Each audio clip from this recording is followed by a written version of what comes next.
الحمد لله رب العالمين، والصلاة والسلام على رسوله سيد المرسلين خاتم النبيين شفيع المذنبين رحمة للعالمين سيدنا ومولانا محمد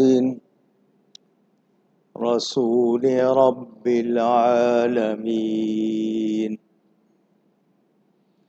وعلى آله وصحبه أجمعين.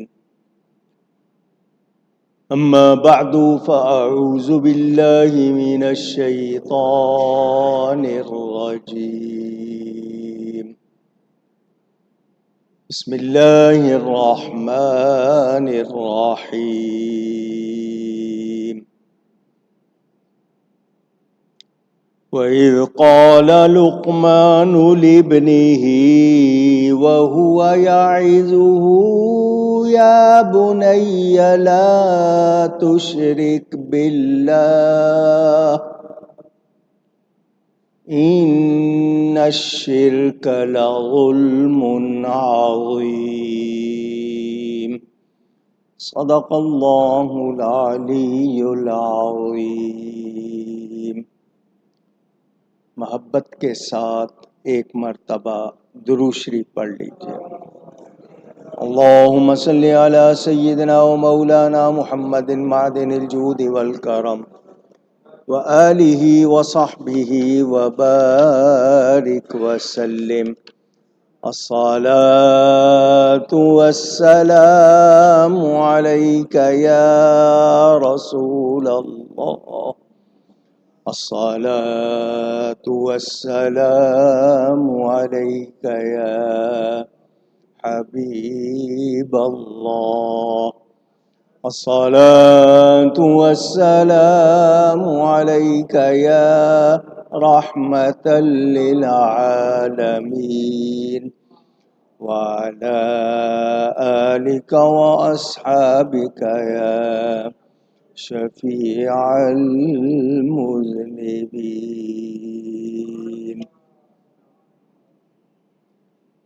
حمد و صلات کے بعد قرآن کریم کی سورہ لقمان کی تفسیر کا بیان آپ سن رہے ہیں.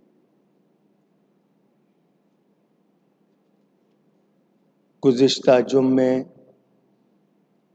حکمت کے حوالے سے اور شکر کے حوالے سے کچھ باتیں آپ تک پہنچائی تھیں.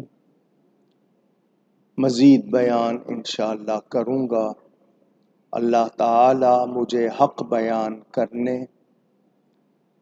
ہم سب کو حق سن کر اس کو قبول کرنے، اس پر عمل کرنے، اس پر قائم رہنے کی توفیق عطا فرمائے.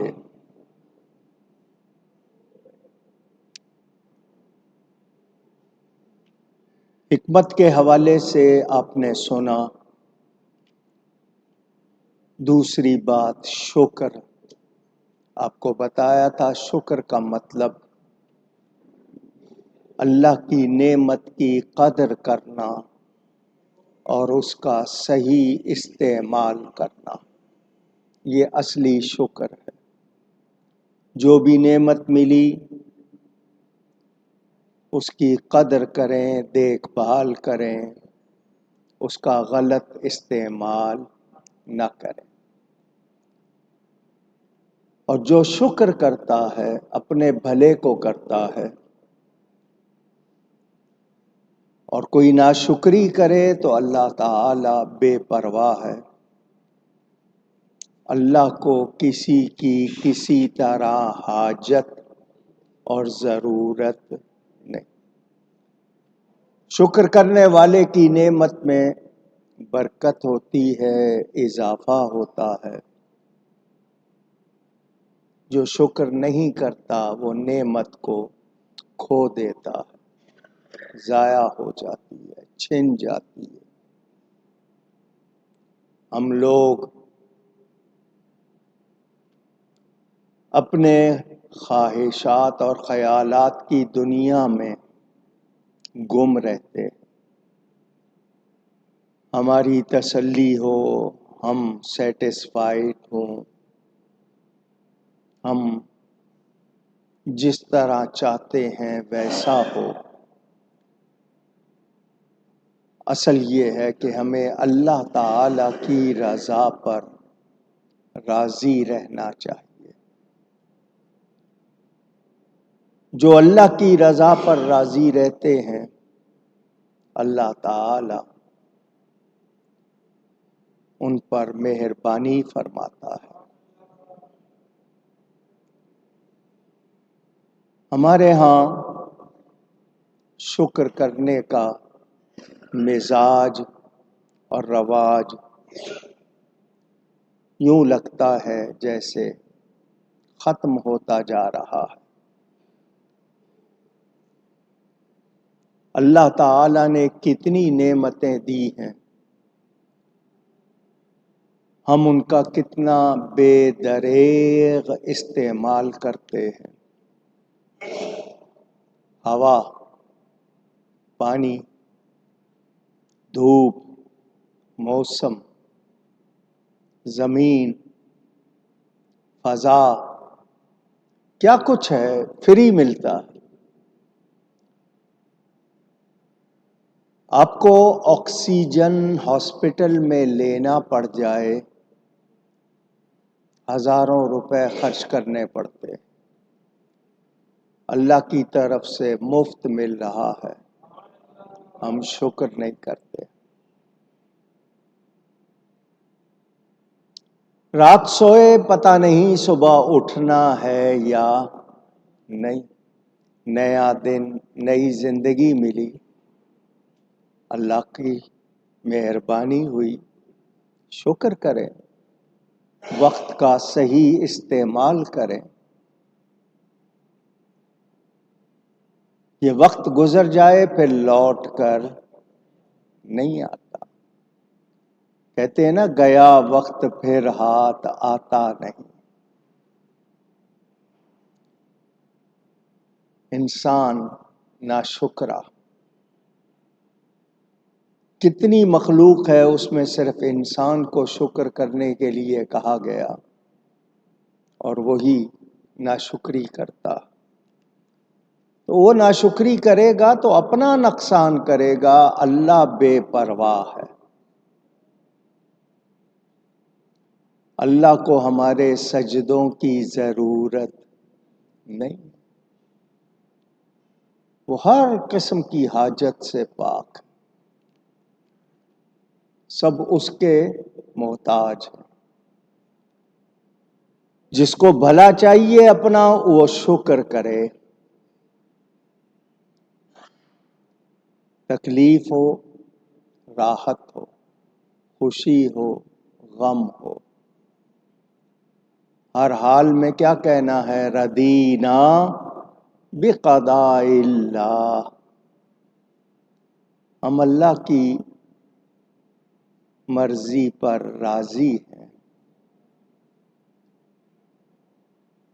راضی برضا ہونا اللہ تعالی کے بندے کا، اللہ کی رضا پر راضی ہونا، یہ انعام ہے۔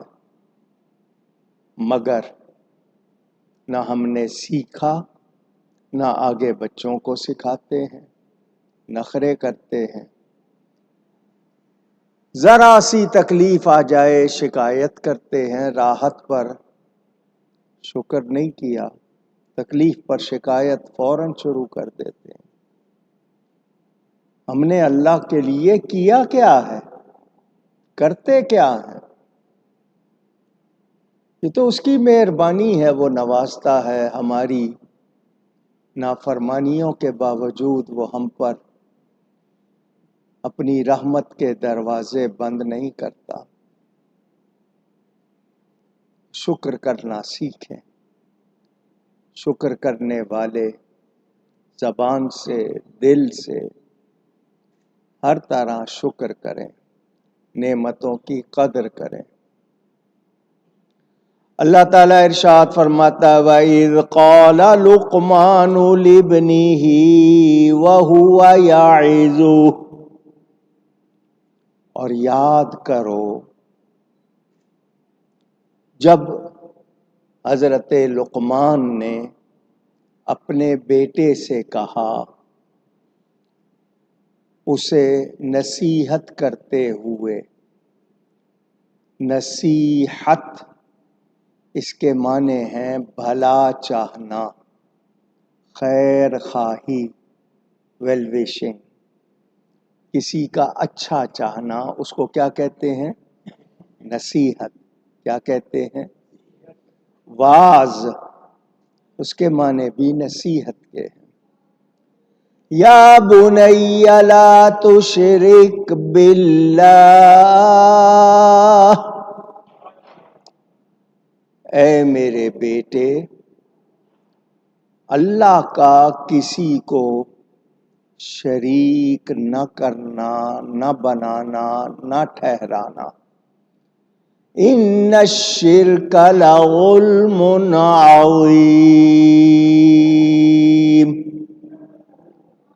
بے شک شرک بڑا ظلم ہے۔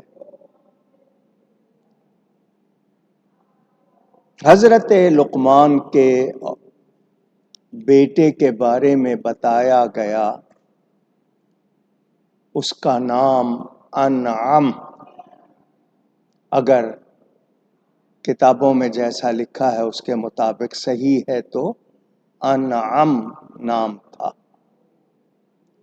اسی لیے حضرت لقمان کی ایک کنیت ابو انعم بھی بتائی جاتی ہے۔ وہ اپنے بیٹے کو نصیحت کرتے تھے۔ باپ کا بیٹے کو سمجھانا، بھلائی کی بات سکھانا، نیکی کی تعلیم دینا، اچھی بات کی تربیت دینا، یہ باپ کے ذمے ہے۔ عقیدے بھی سکھائیں، اخلاق بھی سکھائیں، آداب بھی سکھائیں، یہ باپ کے ذمے ہے۔ زجر، توبیخ عربی میں بولا جاتا ہے۔ جہاں سختی کرنی ہو وہاں سختی کی جائے، جہاں پیار سے سمجھانا ہو وہاں پیار سے سمجھایا جائے۔ جانوروں کی طرح مارا نہیں جاتا بچوں کو، لیکن رعب رکھنا، سختی رکھنا تاکہ وہ بہکنے نہ پائیں۔ میں اس حوالے سے عرض کروں گا، بچوں سے ماں باپ کو پیار ہوتا ہے۔ بچے سب سے بہترین کھلونا ہوتے ہیں، مفرح، فرحت دینے والے، خوشی دینے والے ہوتے ہیں۔ آپ بچوں کا بڑا خیال رکھتے ہیں، بچے بولنے لگ جائیں، چلنے لگ جائیں، آپ کو خوشی ہوتی ہے۔ مگر وہ غلط چیز کو ہاتھ ماریں، آپ روکتے ہیں۔ گندگی میں ہاتھ ماریں، آپ روکتے ہیں۔ مگر وہ کوئی غلط لفظ بولے تو آپ ہنستے ہیں۔ وہ کوئی شرارت کرے تو آپ ہنستے ہیں۔ آپ کی ہنسی اس کو یہ پیغام دیتی ہے کہ یہ جو کر رہا ہوں اس سے آپ خوش ہو رہے ہیں، وہ پھر کرتا ہے۔ کبھی آپ نے سوچا کہ آپ کا یہ ہنسنا اس غلطی کو اس کی عادت بنا دیتا ہے؟ آپ پہلی مرتبہ ہی اس کو روک دیں گے، دوسری مرتبہ کرے گا پھر روکیں گے، اسے پتہ چل جائے گا کہ یہ بات اچھی نہیں ہے، اس پہ مجھے ٹوکا جاتا ہے، روکا جاتا ہے۔ آبزرویشن جس کو کہتے ہیں نا بچوں کا، آپ کا جائزہ لینا، دیکھنا، وہ بہت اس میں تیز ہوتے ہیں۔ آپ جو کہتے ہیں وہ شاید نہیں کرتے، لیکن جو آپ کرتے ہیں وہ نقل کرنے لگ جاتے ہیں۔ یہ آپ کو بہت خیال رکھنا ہوگا کہ کون سی بات آپ کو کس طرح اس کا رد عمل ریئیکٹ کرنا ہے، یہ آپ کو خیال رکھنا ہوگا۔ وہ کسی کی نقل اتارے، کوئی خاص شکل بنائے، کوئی خاص آواز نکالے، آپ اس پر ہنسیں گے، وہ اس کو کرنے لگ جائے گا۔ آپ روک دیں گے، وہ سنبھلنے لگ جائے گا۔ تو یہ بہت ہی زیادہ حساس معاملہ، سینسیٹیو میٹر ہوتا ہے، سنبھالنا، صحیح طرح کرنا۔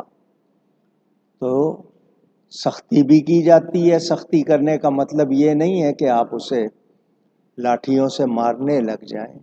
روب رکھنا کہ بچے کو اتنا احساس ہو کہ میں غلطی کروں گا تو وہ پسند نہیں کی جائے گی، مجھے سزا مل سکتی ہے۔ مائیں کہتی تھی منہ میں مرچیں ڈال دوں گی، کمرے میں بند کر دوں گی، ہاتھ باندھ دوں گی، تو یہ کس لیے کہ وہ غلط عادت اختیار نہ کرے۔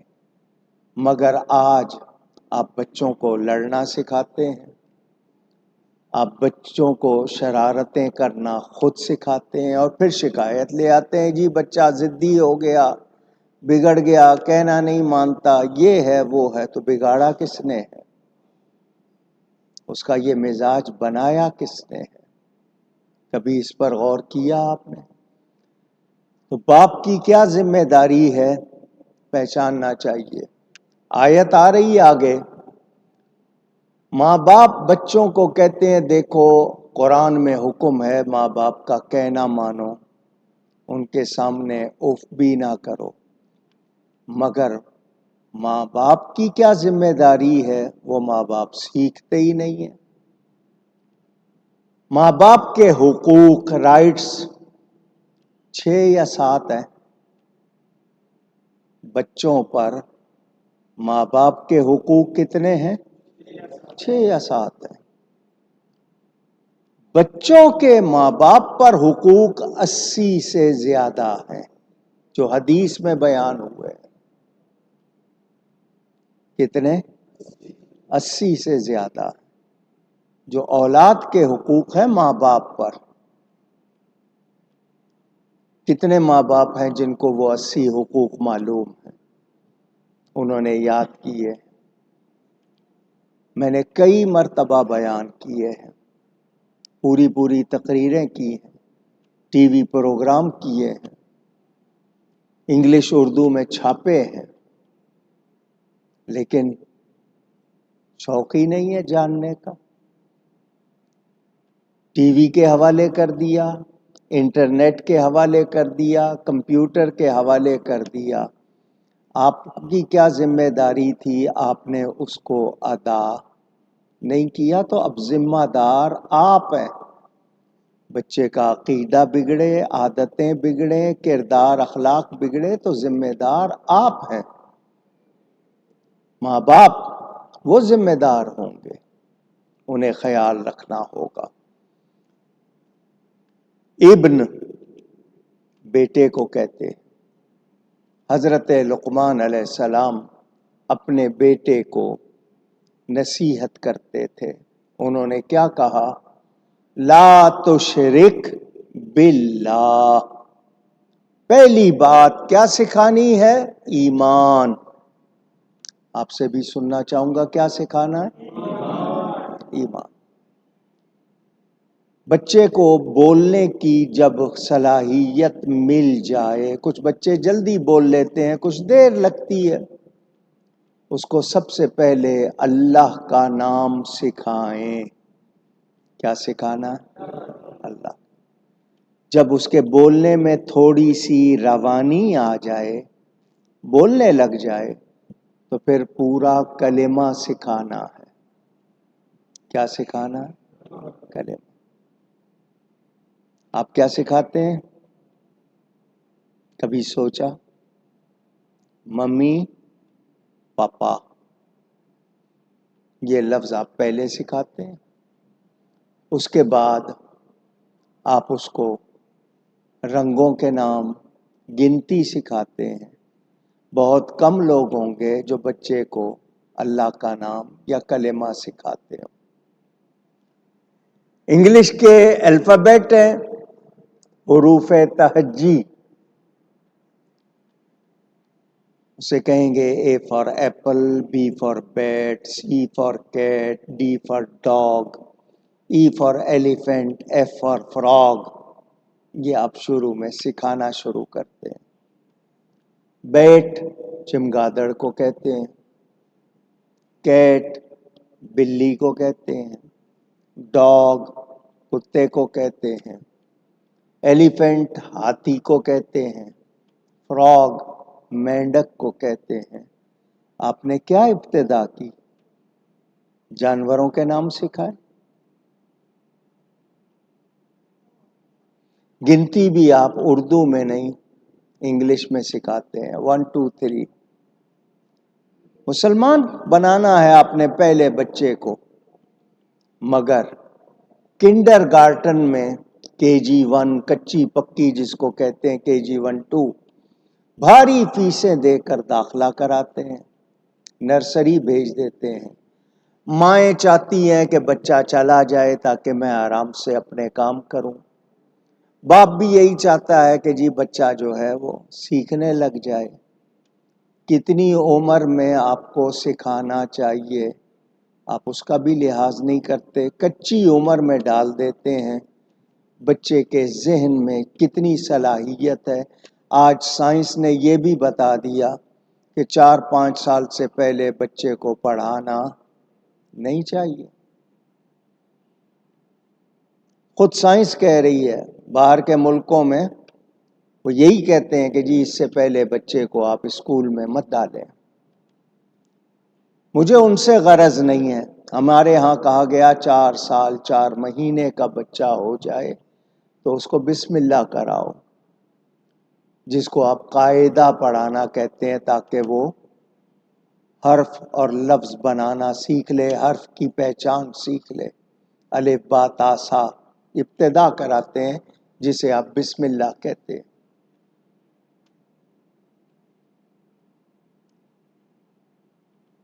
شریعت نے ایک ایک بات بتائی ہے ہماری بھلائی کے لیے. آج بچوں سے زیادہ ماں باپ کو ضرورت ہے نصیحت کی، کہ ان کو پتا ہو کہ ماں باپ کی حیثیت سے ان کی ڈیوٹی کیا ہے، ان کا فرض کیا ہے. موسیقی کی کلاسیں، میوزک سکھائیں گے، ڈانسنگ کی کلاسیں سکھا دیں گے، آرٹ کی کلاس میں ڈال دیں گے، ڈرائنگ سکھائیں گے. دین بہت مشکل سے، بہت کم گھروں میں ہے کہ پہلے بچے کو قرآن پڑھائیں. ناظرہ کا مطلب دیکھ کے پڑھنا، حفظ کا مطلب یاد کرنا. کتنے گھروں میں ہے یہ، اور اس کے لیے کیا اہتمام ہے؟ کبھی سوچا آپ نے؟ یہی کل قوم کے معمار، یہی کل کے لیڈر، یہی کل قوم بنیں گے. انہی سے آگے آپ دنیا بھر کے جو معاملات ہیں، آج بچے ہیں کل بڑے ہوں گے، انہوں نے ہی آگے چل کے سب کچھ کرنا ہے. تو بنیاد ہی ٹیڑھی ہوگی تو دیوار سیدھی ہو سکتی ہے؟ فارسی میں کہتے ہیں نا، خشت اول چون حد معمار کج، تا سریا می رود دیوار کج. پہلی اینٹ اگر معمار میسن مستری نے ٹیڑھی رکھ دی، اگر اس نے اس کی صحیح طرح بیلنس نہیں کیا، ٹیڑھی رکھ دی تو بھلے آسمان تک بنائے گا، وہ سیدھی ہو سکتی نہیں، وہ ٹیڑھی جائے گی۔ اور نقش کل حجر، عربی میں کہتے ہیں پتھر پر نقش، جو مٹتا نہیں ہے۔ بچوں کے ذہن پر جو پہلی باتیں ہوتی ہیں وہ ساری عمر ان کو یاد رہتی ہے۔ بنیاد کیسے رکھنی چاہیے، ان کی تربیت کیسے کرنی چاہیے، ہم نے نہیں سیکھا، غور نہیں کیا، توجہ نہیں دی۔ آپ کی اصل کمائی مال نہیں ہے، آپ کی اصل کمائی آپ کی اولاد ہے، مگر اسی پر توجہ نہیں ہے۔ بیٹا ہو یا بیٹی ہو، اللہ کی نعمت ہے اولاد۔ جن کے پاس نہیں ہے ان سے پوچھیں، اللہ نے دی ہے تو اس کی بھی قدر کریں، اس کا بھی صحیح استعمال کریں۔ ان کو کیا سکھانا ہے، کیسے سکھانا ہے۔ حلال کمائیں گے، حلال کھلائیں گے، بچوں کے اندر وہی اچھی باتیں جائیں گی۔ جب آپ حلال کما نہیں رہے، حلال کھلا نہیں رہے، تو پھر کبھی بھی اچھائی نہیں ہو۔ اب ماں باپ خود جھوٹ بولنا بچے کو سکھائیں گے تو بتائیے بچے کو سچ کی قدر ہوگی؟ اس کے سامنے جھوٹ بولیں گے، وہ دیکھے گا، آبزرو کرے گا، وہ دیکھ رہا ہے اور اسی کو وہ اپنائے گا۔ بہت احتیاط کی ضرورت۔ آج کل کے ماں باپ لاپرواہ ہو گئے، نتیجہ یہ کہ اولاد اس طرح کی نہیں ہو رہی جیسے ہونی چاہیے۔ سب سے پہلی چیز ایمان۔ آپ اس بات پر شکر کیا کریں کہ اللہ نے مسلمان گھرانے میں پیدا کیا۔ کہیں اور پیدا کرتا، آپ کی نصیب میں اگر ایمان نہ ہوتا کیا کرتے آپ؟ تو آپ اس بات پر شکر کریں کہ یا اللہ تیرا شکر ہے، تو نے مسلمان گھرانے میں پیدا کیا اور پیدا ہوتے ہی تیرا نام سننے کو ملا۔ ہر بچہ فطرت سلیمہ مسلمان پیدا ہوتا ہے، جس کے ہاں بھی ہو۔ ماں باپ ہیں اس کو یہودی بنائیں، مجوسی بنائیں اور عیسائی بنائیں، یہ ان کا ہے۔ ہم شکر کرتے ہیں کہ ہم مسلمان گھرانے میں پیدا ہوئے۔ جو لوگ یہ کہتے ہیں کہ جو مسلمان گھرانے میں پیدا نہیں ہوئے ان کا کیا قصور، اس حوالے سے میں کئی مرتبہ آپ کو بتا چکا ہوں، جواب دے چکا ہوں۔ آپ پہلے تو اپنے باپ پر شکر کریں نا کہ آپ مسلمان گھرانے میں پیدا ہوئے، ایمان کی قدر کریں۔ اس کے بعد اگر آپ یہ سوال کریں گے کہ جی جو مسلمان گھر میں پیدا نہیں ہوئے ان کا کیا قصور، تو ان کا قصور آپ کو معلوم ہونا چاہیے جب تک ان کو عقل نہیں آئی، شعور نہیں آیا، سمجھ نہیں آئی، ان کا حکم اور ہے۔ سمجھ آنے کے بعد ان کو اللہ کی پہچان کے لیے کتنے انتظامات ہیں، ہر چیز پہچاننے لگ جاتے ہیں تو رب کو بھی پہچانے۔ میں نے آپ کو تاریخ بتائی، سب سے پہلے انسان حضرت آدم علیہ السلام، ان کی اولاد، ان کو اللہ کا نام بھی معلوم، ان کو ایمان بھی معلوم۔ نبیوں سے ہی سلسلہ شروع ہوا۔ آدم ثانی حضرت نوح کو کہا جاتا ہے۔ ساری دنیا میں اسلام تھا، ساری دنیا میں اللہ کی پہچان تھی۔ جو لوگ الگ ہوئے ان کو بھی معلوم تھا۔ اور آج الیکٹرانک میڈیا میں مجھے بتائیں کون سا شخص ہے جس نے اللہ کا نام نہیں سنا ہوا، جس کو مسلمان کا لفظ نہیں معلوم؟ پوری دنیا مسلمانوں کے خلاف لگی ہوئی ہے تو کس کو پہچان نہیں ہے؟ تو آپ پہلے ثابت تو کریں نا کوئی ایسا شخص جس کو اللہ کا نام نہیں پہنچا، دین کا پیغام نہیں پہنچا۔ اگر کوئی ایسا مل جائے، کوئی ایک شخص جس نے اللہ کا نام نہیں سنا، جس کو دین کی بات نہیں پہنچی اور اس نے شرک نہیں کیا، تو اس کا حکم فطرت والوں کا ہوگا. دو نبیوں کے زمانے میں جیسے دو نبیوں کے درمیان جو زمانہ ہوتا تھا کہ شرک نہیں کیا تو وہ بخشا جائے گا. ان سوالوں کا جواب ہے. لیکن پہلی بات یہ کہ ایمان کی اہمیت، حضرت لقمان علیہ السلام پہلی بات بچے کو کیا سکھا رہے ہیں؟ ایمان. تو اب ہم سب نے بھی بچوں کو سب سے پہلے کیا سکھانا ہے؟ اونچی کہیے، شرک نہیں کرنا. شرک کس کو کہتے ہیں اس کے حوالے سے بھی آپ کو ہزاروں مرتبہ بتایا ہے. جس طرح اللہ تعالی کو مانتے ہیں،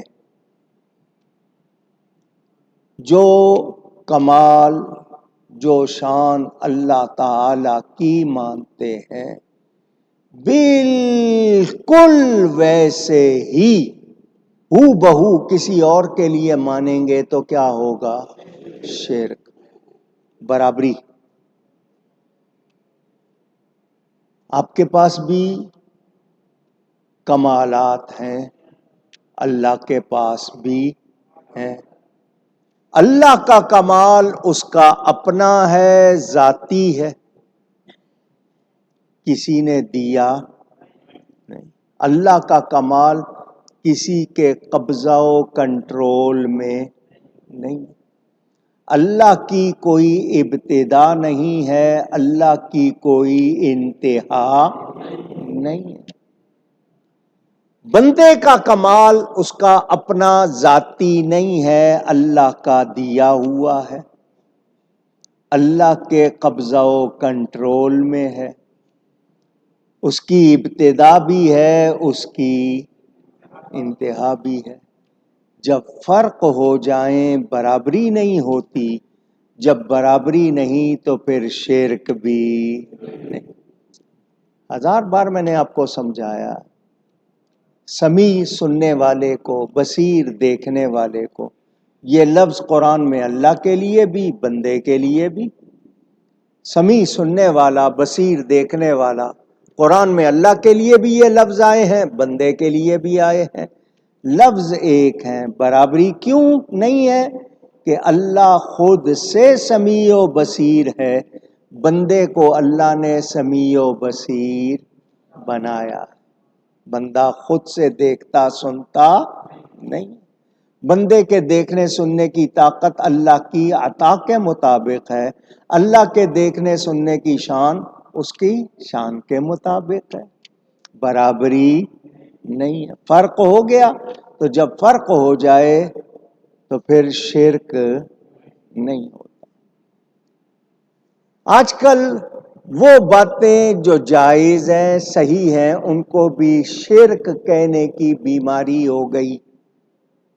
لوگوں نے جائز باتوں کو، صحیح باتوں کو شرک کہنا شروع کر دیا. ضد میں، عناد میں، ناواقفی میں، جہالت میں، تعصب میں، یا ان کو اس کے لیے ٹھیکہ دے دیا کسی نے. تعظیم، آپ عربی کا یہ لفظ ہے مگر اس کے معنی جانتے ہیں. کسی کی عزت کرنا، احترام کرنا. یہ عزت احترام بھی عربی کے لفظ ہیں، لیکن تعظیم کے معنی آپ جانتے ہیں. ہر عبادت میں تعظیم ہے. دھیان سے سنیے گا. ہر عبادت میں، اونچی کہہ دیجئے، مگر ہر تعظیم عبادت نہیں ہے. سمجھ آ گئی بات؟ ہر عبادت میں تعظیم ہے مگر ہر تعظیم عبادت نہیں. اللہ کے لیے کھڑے ہونا، باپ کے لیے کھڑے ہونا، مرشد کے لیے کھڑے ہونا، قومی ترانے کے لیے کھڑے ہونا، جھنڈے کے لیے کھڑے ہونا، کیا سب برابر ہے؟ اونچی. آپ کو فرق محسوس ہو رہا؟ جو لوگ ہر بات کو شرک کہنے لگ گئے وہی باتیں وہ خود بھی کرتے ہیں. خود کر لیں تو ٹھیک، دوسرا کرے تو شرک. تو کیا ہوا؟ انہوں نے اگر یہ تعریف کی، پہچان یہ بتائی شرک کی کہ ایک خوبی دو افراد میں ہو، دو لوگوں میں ایک خوبی پائی جائے تو شرک، تو پھر اپنی آنکھیں پھوڑ دیں، کیونکہ اللہ بھی دیکھتا ہے، یہ بھی دیکھتے ہیں. تو دیکھنے کی خوبی دونوں میں پائی گئی، ان کے نزدیک شرک ہے، تو پھر اپنی آنکھیں پھوڑ دیں.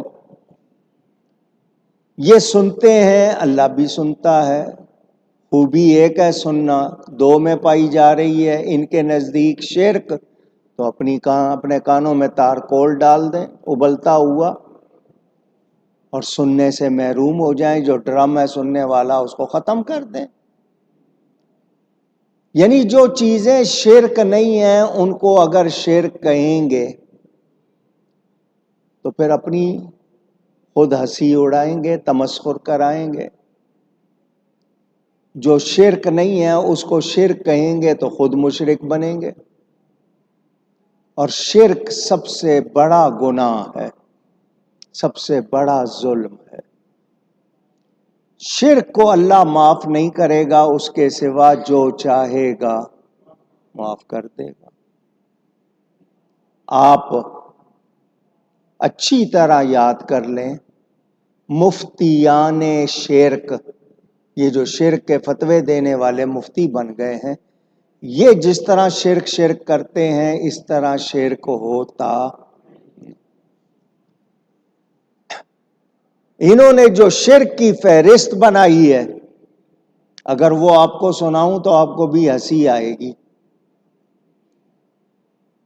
شادی کے موقع پر دولہا کو صحرا باندھ دیتے ہیں. کچھ لوگوں میں رواج ہے، صحرا پہنا دیتے ہیں. انہوں نے اس کو بھی شرک لکھا. اب ان سے پوچھو، کیا اللہ صحرا پہنتا ہے؟ اللہ کا کوئی جسم ہے؟ وہ تو جسم جسمانیات سے پاک.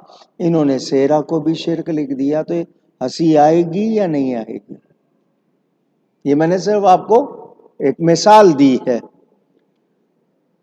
ہم نبی پاک صلی اللہ علیہ وسلم کی تعظیم کرتے ہیں،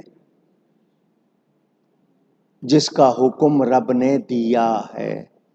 تعظیم بھی وہ کرتے ہیں جو جائز ہے، جو جائز نہیں وہ تعظیم ہم کرتے نہیں.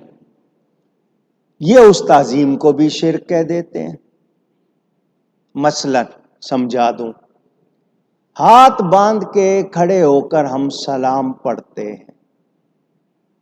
کھڑے ہو کر ہاتھ باندھ کر، جس کو دست بستہ کہتے ہیں فارسی میں، ہاتھ باندھ کر ہم کیا کرتے ہیں؟ اونچی گئی ہے. کہتے ہیں ہاتھ باندھ کر تم اللہ کے لیے کھڑے ہوئے نماز میں، اور ہاتھ باندھ کر تم نبی کے لیے کھڑے ہو گئے. دونوں کے لیے ایک ہی حالت بنائی، تو اب کیا ہوا؟ شرک ہو گیا. فتویٰ لگانے کا طریقہ چونکہ چنانچہ اگرچہ مگرچہ ثابت ہوا کہ شرک، یہ ان کا طریقہ. آپ جب رکوع سے کھڑے ہوتے ہیں نماز میں تو اس وقت ہاتھ باندھے ہوتے ہیں یا ہاتھ چھوڑے ہوتے ہیں؟ اونچی. تو نماز میں ہاتھ چھوڑ کر بھی کس کے لیے کھڑے ہوتے ہیں؟ تو پھر اگر ہاتھ باندھ کر کسی اور کے لیے کھڑے ہونا شرک ہوا، تو ہاتھ چھوڑ کر کھڑے ہونا بھی شرک کہو، کیونکہ نماز میں ہاتھ چھوڑ کر بھی آپ کھڑے ہوئے، اس کو بھی شرک کہو اگر یہی بات ہے آپ کی. اللہ کے سوا کسی کو سجدہ کرنا جائز نہیں. عبادت کی نیت سے اللہ کے سوا کسی کو سجدہ کریں گے تو شرک ہوگا. تعظیم کی نیت سے کریں گے تو حرام ہوگا. تعظیم کی نیت سے اللہ کے سوا کسی کو سجدہ حرام. عبادت کی نیت سے اللہ کے سوا کسی کو سجدہ شرک. سن لیا آپ نے؟ ماں باپ کے قدموں کو چوما جاتا ہے یا نہیں؟ پوچھ رہا ہوں. فقہ حنفی کی بڑی مشہور کتاب در مختار، اس میں لکھا ہوا ہے ماں کے قدموں کو چومنا ایسا جیسا جنت کی چوکھٹ کو چومنا. صحابہ کرام حضور کے ہاتھ بھی چومتے تھے، پاؤں بھی چومتے تھے، حدیثوں میں ثابت ہے. سجدہ کرنے کی جو شکل ہوتی ہے، پاؤں چومنے میں بھی وہی شکل ہوگی یا نہیں ہوگی؟ پوچھ رہا ہوں. قدم بوسی، پاؤں چومنے کے لیے جب آپ جھکیں گے، شکل سجدے والی ہوگی یا نہیں ہوگی؟ اونچی. کیا اس کو سجدہ کہیں گے؟ کیوں؟ کیوں سجدہ نہیں کہیں گے؟ آواز آئے؟ ماشاء اللہ، بڑا اچھا جواب. نیت نہیں ہے. انما الاعمال بالنیات، اعمال نیتوں کے ساتھ ہیں، عملوں کا دار و مدار نیت پر. جب سجدے کی نیت نہیں تو اس کو سجدہ کہا جا سکتا. جب عبادت کی نیت نہیں اس کو عبادت کہا جا سکتا. سمجھ آ گئی بات؟ مگر یہ فوراً فتویٰ لگا دیتے ہیں. خود وہی کام کریں تو کوئی مسئلہ نہیں، دوسرا کرے تو فوراً فتویٰ لگا دیتے ہیں. میں نے صرف یہ باتیں اس لیے کی ہیں آپ کو کہ ان کے فتووں سے اگر آپ سوچیں گے، دیکھیں گے تو پھر آپ کو سمجھ نہیں آئے گی، آپ کا دماغ خراب کریں گے یہ لوگ، کیونکہ وہی کام یہ خود کر رہے ہوتے ہیں. اللہ کے سوا کسی کو پکارنا، یا اللہ کہیے گا، پھر آپ کہیں یا رسول اللہ. آپ نے کہا یا علی، یا غوث. یہ کہتے ہیں اللہ کے سوا کسی کو پکارنا جائز نہیں. کوئی شرک کا فتویٰ، کوئی حرام کا فتویٰ. ہمارا جواب کیا ہے؟ اللہ کے سوا کسی کو معبود، عبادت کے لائق سمجھ کر پکارا جا سکتا. اللہ کے سوا کسی کو مستعان حقیقی، حقیقی مدد کرنے والا سمجھ کر پکارا جا سکتا نہیں. اب ان کا یہ کہنا کہ تم نے غیر اللہ کو پکارا تو شرک حرام. عربی میں یا کہتے ہیں، اردو میں اے.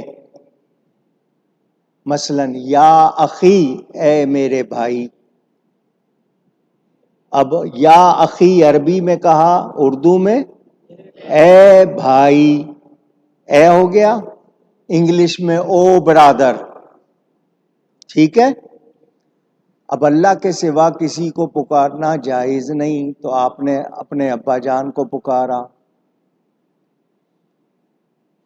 امی جان کو پکارا، بھائی جان کو پکارا، بہن جی کو پکارا، بیٹے جی کو پکارا، بیوی کو پکارا، دوست کو پکارا. آپ بچیں گے شرک سے؟ پوچھ رہا ہوں. ان کا فتویٰ تو یہی ہے، ان کا فتویٰ یہی ہے. اللہ کے سوا کسی کو نہیں پکارنا. خود پکارتے ہیں یا نہیں پکارتے؟ اللہ کے سوا کہتے ہیں کسی سے مدد مانگنا. میں صرف جھلکیاں دکھا رہا ہوں، پوری تقریریں میری اس پر موجود ہیں. اللہ کے سوا کسی سے مدد مانگنا کہتے ہیں شرک ہے. خود بینر، فلیکس، اشتہار لگاتے ہیں یا نہیں کہ دل کھول کر مدد کرو؟ پوچھ رہا ہوں میں. ایک طرف کہتے ہیں اللہ کے سوا کسی سے مدد مانگنا شرک ہے، حرام ہے، دوسری طرف سب سے کہہ رہے ہیں دل کھول کر مدد کرو۔ کہاں گیا فتویٰ؟ خود انہوں نے اللہ کے سوا غیروں سے مدد مانگی یا نہیں مانگی؟ کہاں گیا فتویٰ؟ یہ صرف میں نے جھلک دکھانے کے لیے قرآن کی آیت پڑھتے ہیں، ایاک نعبد و ایاک نستعین۔ ہم ترجمہ یہ لوگ کرتے ہیں ہم تیری ہی عبادت کرتے ہیں، تجھی سے مدد مانگتے ہیں، حالانکہ نعبد اور نستعین گرامر کے لحاظ سے مضارع ہیں، اور مضارع دو زمانوں کے لیے ہوتا ہے، حال کے لیے بھی استقبال کے لیے بھی۔ معنی تو یہ ہونا چاہیے تیری ہی عبادت کرتے ہیں، کریں گے، تجھی سے مدد مانگتے ہیں، مانگیں گے۔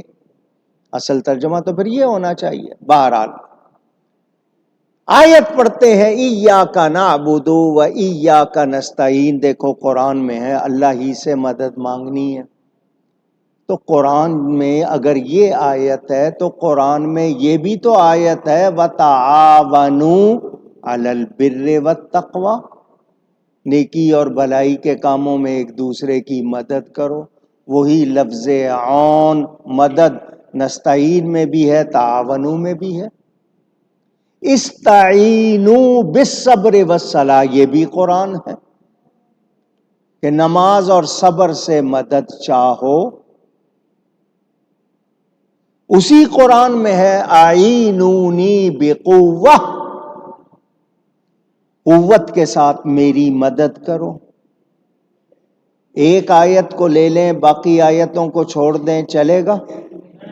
اونچی ایسا تو نہیں ہو سکتا۔ معنی کیا ہے؟ عبادت کے لائق سمجھ کر، حقیقی مددگار سمجھ کر، متصرف بذات خود سے کرنے والا سمجھ کر اللہ کے سوا کسی سے مانگیں گے، شرک ہوگا، کیونکہ اللہ کے سوا کوئی خود سے مددگار نہیں ہے، عبادت کے لائق نہیں ہے، خود سے کرنے والا نہیں ہے، حقیقی طور پر مددگار نہیں ہے۔ جتنے ہیں اللہ کی عطا سے ہے، اللہ کی۔ آپ ایک دوسرے کی مدد کرتے ہیں یا نہیں؟ ایک دوسرے کے کام آتے ہیں یا نہیں؟ انجینئر کے ساتھ ہیلپر ہوتا ہے یا نہیں ہوتا؟ پوچھ رہا ہوں۔ اپنی مدد آپ کے پولیس میں محکمہ ہے مددگار، تو یہ سب کیا شرک ہو جائے گا؟ اونچی صرف مشین گن چلا دینا شرک کی۔ یہ صرف اس لیے بتا رہا ہوں کہ آپ کو بات بات پر شرک، مزار پر جانا شرک، سلام پڑھنا شرک، میلاد منانا شرک، ان باتوں کو بھی شرک کہتے ہیں، حالانکہ ان کو شاید ان باتوں کے معنی بھی معلوم۔ مزار کے معنی ہے ملاقات کی جگہ، اللہ والے کی زیارت کو جاتے ہیں، وہاں جا کر کوئی اس کی عبادت نہیں کرتے بلکہ اس کے لیے بھی دعا کرتے ہیں، اس کے وسیلے سے اللہ سے دعا کرتے ہیں یا اللہ اس کے صدقے ہمارا کام ہو جائے، اس کو اللہ والا سمجھ کر جاتے ہیں۔ سلام پڑھتے ہیں، قرآن میں سلام کا حکم ہے۔ اجی کھڑے ہو کے کیوں پڑھتے ہو؟ ہاتھ باندھ کے کیوں پڑھتے ہو؟ تو نماز جنازہ میں دوسری تکبیر کے بعد تم بھی کھڑے ہو کر ہاتھ باندھ کر کیوں پڑھتے ہو؟ نماز جنازہ میں 4 تکبیریں ہوتی ہیں نا، پہلی تکبیر کے بعد ثنا پڑھی سبحانک اللہم، دوسری تکبیر کے بعد کیا پڑھتے ہیں؟ درود و سلام پڑھتے ہیں۔ ہاتھ باندھے ہوتے ہیں یا نہیں؟ کھڑے ہوتے ہیں یا نہیں؟ تو کیوں پڑھتے ہو؟ عجیب لوگ ہیں۔ کہیں قرآن میں حدیث میں ہے کہ کھڑے ہو کر سلام پڑھنا شرک ہے، جائز نہیں؟ کہیں لکھا ہے؟ پوچھ رہا ہوں۔ یہ کون ہوتے ہیں منع کرنے والے؟ اللہ والوں کے دن منائے، میلاد شریف منائیں، یہ تب فتوے دیتے ہیں، ان کے فتووں سے ہم مشرک ہو سکتے نہیں۔ یہ خود کو مشرک بنا لیتے ہیں، مسلمان کو مشرک کہہ کر خود مشرک بن جاتے ہیں یہ لوگ۔ جو چیز شرک نہیں ہے اس کو شرک کہنا کتنا بڑا ظلم ہوگا۔ تو میں نے یہ صرف نمونے کے طور پر، حالانکہ پوری اس پر میں نے تقریر کی ہوئی ہے، آپ کو بتایا ہوا ہے۔ تو اللہ تعالی کے نام ہیں، اللہ نے ان ناموں میں سے کچھ نام بندوں کو دیے، بندوں کے لیے وہ ذکر آیا ہے ان ناموں کا، اس وقت کیا کہو گے؟ تو یاد رہے جیسا اللہ کے لیے ماننا بالکل ہو بہو ویسا ہی کسی اور کے لیے مانیں گے تو غلط ہوگا، اور اللہ کی عطا سے مانیں گے تو پھر غلط نہیں۔ آ جاؤ اب آپ کو علم غیب کی بات بتا دوں، اشارے میں ایک دو جملے سمجھا دوں۔ اللہ تعالی کا علم ذاتی ہے، اللہ کا علم اس نے اس کو کسی نے دیا، وہ جس کو چاہتا ہے عطا فرماتا، اس کی عطا کے بغیر ہم مانتے نہیں۔ اللہ کے علم کا کروڑواں حصہ ہم کسی کے لیے نہیں مانتے، اللہ کے علم کا، مہربانی، اللہ کے علم کا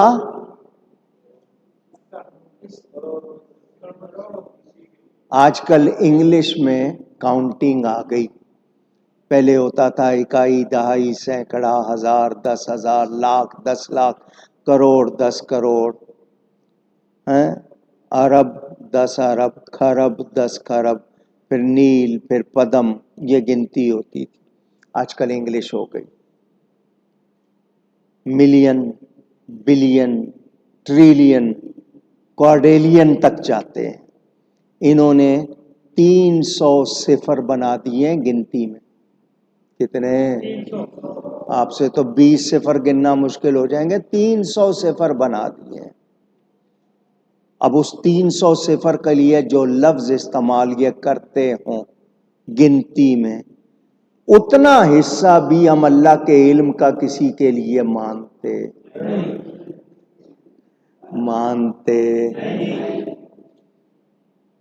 اب بتاؤ شرک ہوگا؟ اللہ تعالی جو عطا فرمائے، اللہ تعالی جو عطا فرمائے، جتنا عطا فرمائے، جیسا عطا فرمائے، وہ مانیں گے یا نہیں؟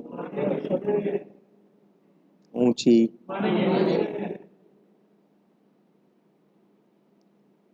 میں نے پہلے کہہ دیا کہ اللہ کے علم کا کروڑواں حصہ بھی ہم مانتے۔ میرے نبی پاک کو اللہ نے جتنا علم دیا، پوری مخلوق میں کسی کو اتنا نہیں دیا۔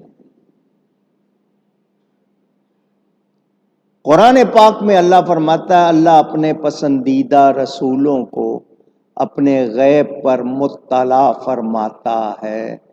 اللہ قرآن میں فرماتا ہے کہ میرا یہ حبیب غیب بتانے میں بخل نہیں کرتا، وما ہوا علی الغیب بضنین۔ کتنی آیتیں ہیں، علم غیب کا بیان پڑھنا ہو، میرے والد صاحب قبلہ کی کتاب ذکر جمیل میں تھوڑا سا بیان ہے، پڑھ لینا۔ ہم اللہ کا عطا کیا ہوا مانتے ہیں، اور اللہ فرما رہا ہے وَكُلًّا آتَيْنَاهُ حُكْمًا وَعِلْمًا، اپنے حبیب کے لیے فرما رہا ہے وَعَلَّمَكَ مَا لَمْ تَكُنْ تَعْلَمْ، اور جو کچھ آپ نہیں جانتے تھے ہم نے آپ کو سکھا دیا۔ اللہ فرمائے میں نے سکھا دیا، یہ نہیں مانتے تو ہم اللہ کا عطا کیا ہوا مانیں یا نہ مانیں؟ پوچھ رہا ہوں آپ سے، اللہ کے علم کے مقابلے میں نہیں، اللہ کی عطا سے۔ میں نے شروع میں آپ کو جو بات بتا دی اس میں ساری باتیں جواب آ گیا کہ اللہ کے علم کا کروڑواں حصہ بھی، اونچی نہیں مانتے۔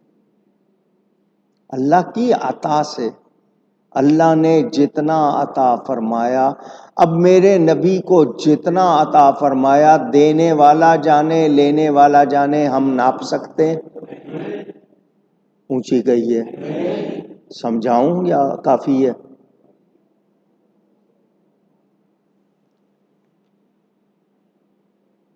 آپ میں سے تقریباً سبھی نے اعلیٰ حضرت امام اہل سنت مولانا احمد رضا بریلوی رحمت اللہ علیہ کا نام سنا ہوا ہے نا؟ پوچھ رہا ہوں، آپ جتنے بیٹھے ہو یا دنیا میں جتنے سن رہے ہیں، میں ان سے ایک سوال کرتا ہوں، اعلیٰ حضرت کا علم ناپ کر بتاؤ،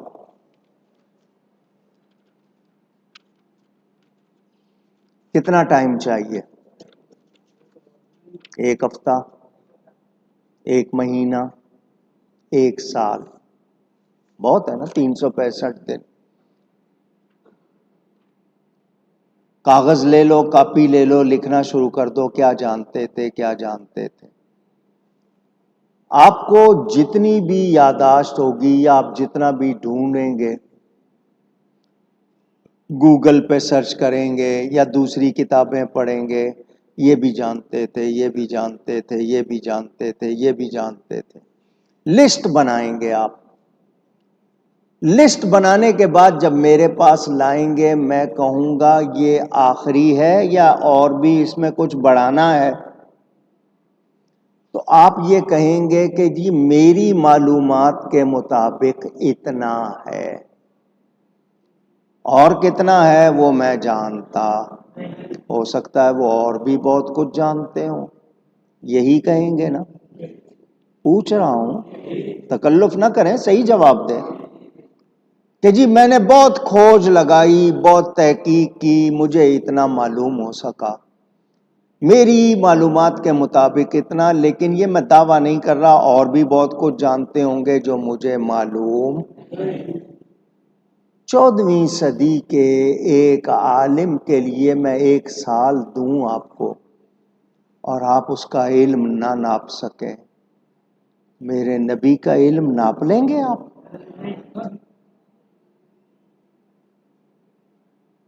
پوچھ رہا ہوں۔ امام عبد الوہاب شعرانی رحمت اللہ تعالی علیہ، بہت بڑے عالم، ان کے لیے کیا لفظ لکھے ہیں؟ بحرون لا ساحل لہ، وہ علم کا وہ سمندر ہے جس کا کنارہ نہیں۔ یہ نبی کے ایک غلام کے لیے لکھا۔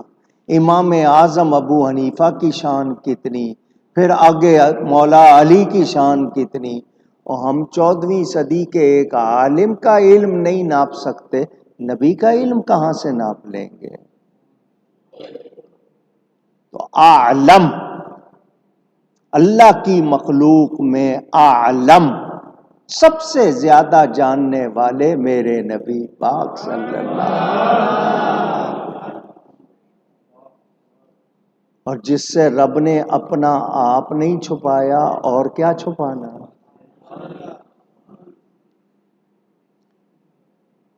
کون سا کمال جو نبی میں نہیں؟ بلکہ میرا جملہ یاد کر لو، کمال ہے ہی وہی جو نبی میں ہے، جو نبی میں نہیں وہ کمال ہی نہیں، اور نبی میں ہر کمال بھی اپنے کمال پر ہے، جس کمال پر نبی کا کمال ہے کسی اور کا کمال نہیں۔ اور یہ ہم سب کچھ رب کی عطا سے مانتے ہیں، اس میں نبی کا ذاتی کمال نہیں، بلکہ رب ہی کا دیا ہوا، جو دیا ہے رب نے دیا، رب کا دیا ہوا، رب کا عطا کیا ہوا، اللہ کی عطا کے بغیر ہم مانتے نہیں۔ وہ آدم علیہ السلام، تفسیر روح البیان میں حضرت آدم علیہ السلام 7 لاکھ زبانیں جانتے تھے، کتنی؟ آپ کو ان کے نام بھی نہیں آتے، آپ 100 200 300 400 زبانوں کے نام مشکل سے اکٹھے کر لو گے دنیا میں.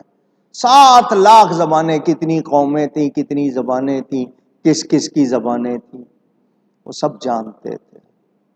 جب حضرت آدم کی یہ شان ہے تو حضرت آدم کے بھی اصل میرے مصطفیٰ کی کیا شان ہو.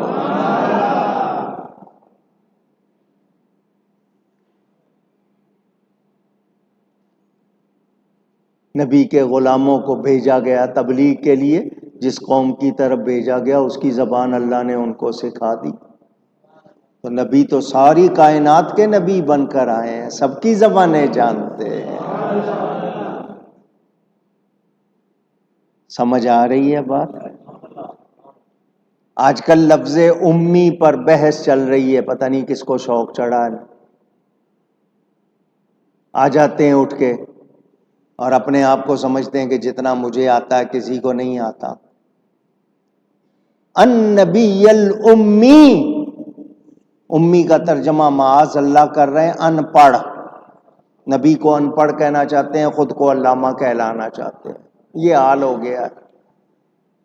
تو اس امی کے لفظ سے پہلے النبی کا لفظ ہے، وہ بھی عربی کا ہے، ذرا اس کا بھی تو ترجمہ کرو. امی کا ترجمہ تو تم نے اپنی مرضی سے جو چاہا کیا، اب لفظ نبی کا بھی ترجمہ کرو. نبی کا ترجمہ کیا کرو گے؟ خبر دینے والا، باخبر. تو خبریں تو ریڈیو بھی دیتا ہے، ٹی وی بھی دیتا ہے، اخبار بھی دیتے ہیں، ایجنسیاں بھی دیتی ہیں. نبی کے بارے میں کیا ترجمہ کرو گے؟ کہ جو خبر نبی دیتا ہے وہ کوئی اور نہیں دیتا، اس کو رب سکھاتا ہے. الرحمن علم القرآن. سمجھ آ رہی ہے بات؟ تو رب کا عطا کیا ہوا کمال ماننا شرک نہیں ہے. شرک کرامت، معجزہ. میں اسی پر اگر 6 جمعے لگا دوں نا آپ کو سمجھانے میں، تو پھر دوبارہ کتنی تقریریں کی ہیں. کرامت ہو، معجزہ ہو، مردے زندہ کرنا. حضرت عیسیٰ علیہ السلام کے بارے میں قرآن میں ہے یا نہیں؟ وَأُحْيِي الْمَوْتَى، میں زندہ کرتا ہوں مردے کو. قرآن میں ہے یا نہیں ہے؟ تو ان پہ لگاؤ نا شرک کا فتویٰ، اگر اتنے ہی تم تیز ہو تو. وہ کہتے ہیں وَأُنَبِّئُكُم بِمَا تَأْكُلُونَ وَمَا تَدَّخِرُونَ فِي بُيُوتِكُمْ. تم نے گھر میں کیا کھایا ہے، کیا دبا کے آئے ہو، خزانہ کہاں چھپا کے آئے ہو، مجھ سے پوچھ لو، میں بتا دیتا ہوں. اس زمانے میں تو یہ کیمرے بھی نہیں تھے، سی سی ٹی وی ہیں، کلوز سرکٹ کیمراز بھی نہیں تھے، یہ آپ کی ٹیکنالوجی کے آلے بھی نہیں تھے. حضرت عیسیٰ کہہ رہے ہیں تم نے کیا کھایا ہے گھروں میں اور کیا دبا کے آئے ہو، خزانہ بنا کے آئے ہو، مجھ سے پوچھو، میں بتا دیتا ہوں.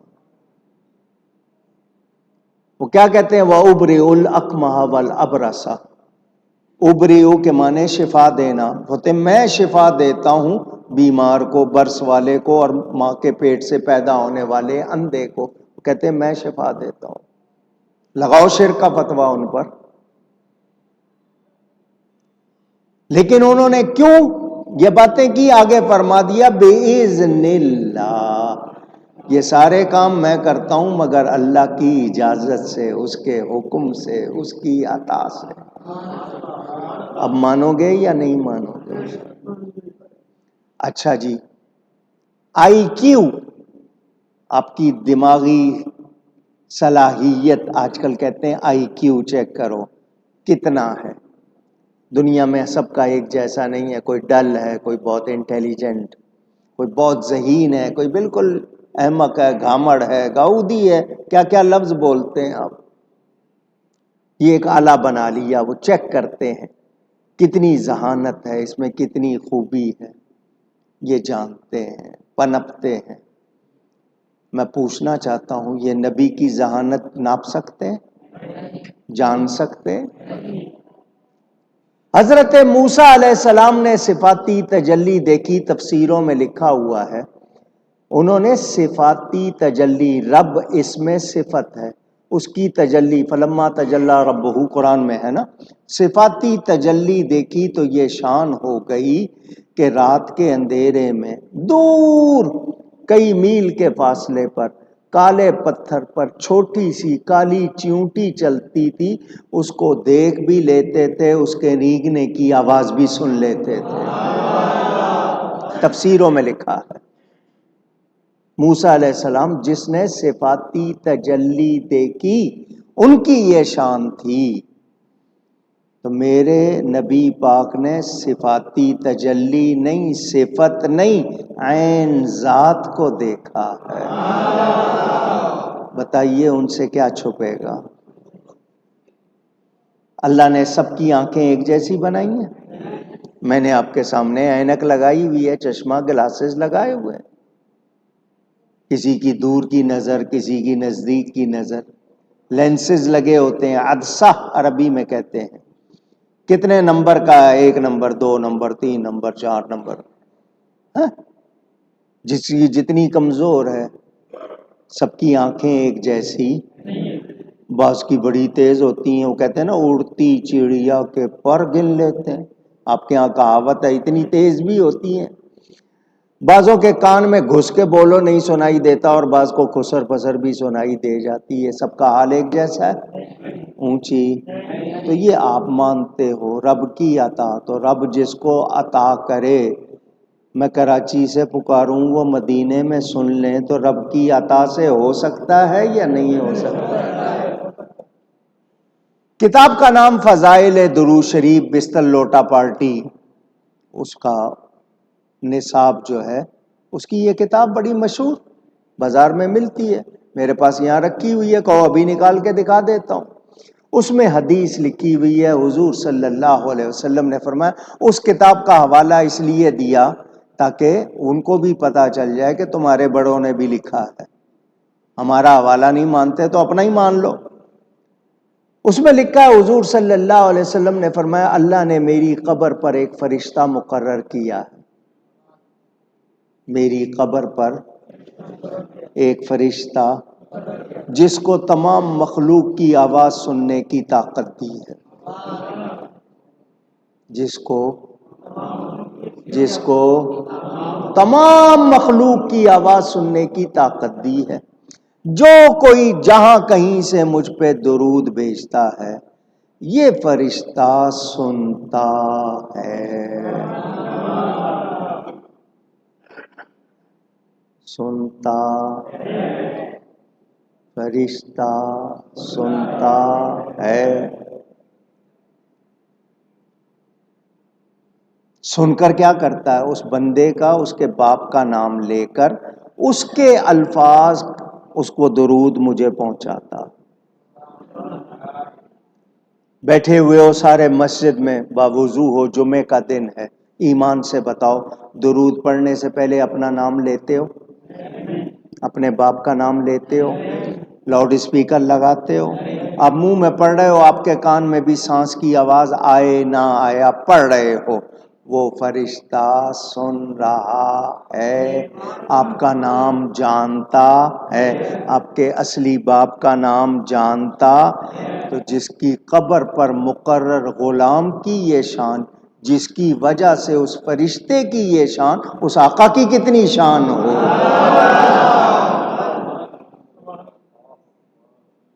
مگر اللہ کی عطا سے، اللہ کی عطا سے، اللہ جس کو چاہے جتنا۔ اچھا، فرشتوں کو آپ 4 مہینے کے جب ماں کے پیٹ میں ہو جاتے ہیں تو فرشتہ آتا ہے، 4 چیزیں آپ کے ماتھے پہ لکھ دیتا ہے، حدیث ہے بخاری مسلم صحیح میں سب موجود ہے، صحاح میں موجود۔ فرشتہ جب 120 دن کے ہو جاتے ہیں اب ماں کے پیٹ میں، فرشتہ 4 چیزیں لکھ دیتا ہے، عمر کتنی ہوگی، کیسا ہوگا، نیک ہوگا، بد ہوگا، کیا کریں گے آپ، کہاں مریں گے، سب کچھ لکھ دیتا ہے۔ اس فرشتے کو علم کس نے دیا؟ کس نے دیا؟ جو رب اس فرشتے کو دے رہا ہے، تو جس کے نور سے فرشتے بنے ہیں، اس نبی کو، اس نبی کے لیے کیوں نہیں مانتے ہو؟ عقل ہے یا نہیں ہے؟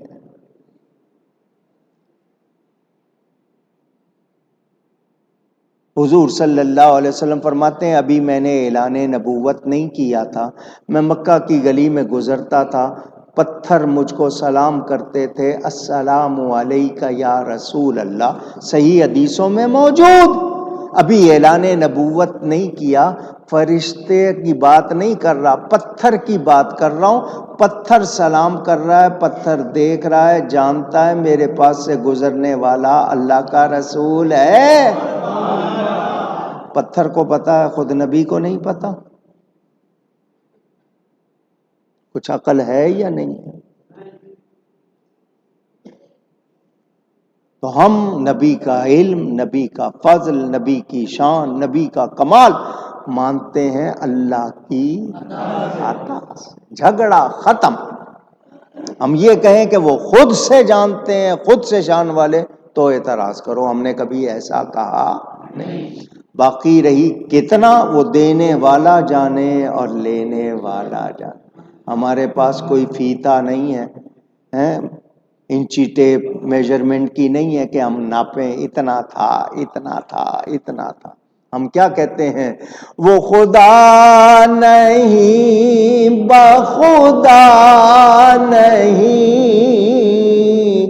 وہ مگر خدا سے جدا نہیں، وہ ہیں کیا مگر وہ ہیں کیا نہیں، یہ محب حبیب کی بات ہے، وہ ہیں کیا مگر وہ ہیں۔